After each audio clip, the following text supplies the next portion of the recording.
The word for today: build your life on God's word. The Lord has not chosen any of these. 1 Samuel 16:10. David had 7 brothers. When it came time to pick a king to replace Saul, Samuel thought any one of them would make a better king than David. But God rejected all 7. Why? Because 1. They had the looks but not the spiritual core. God explained to Samuel, people judge by outward appearance, but the Lord looks at the heart. 1 Samuel 16 verse 7. David's spiritual core was formed by years spent with God.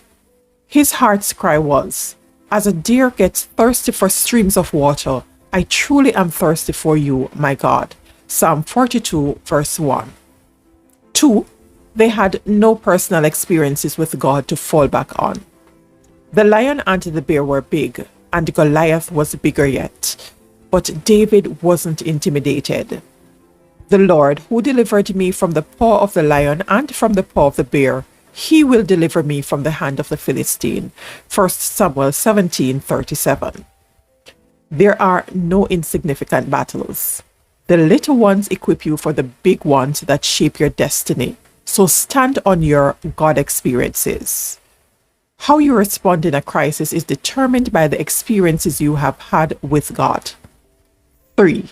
They were easily influenced by others. David's brothers allowed the fears of those around them to erode their faith. Fear is contagious.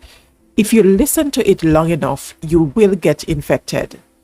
You shouldn't be isolated from the world, but you must be insulated against its negative influences.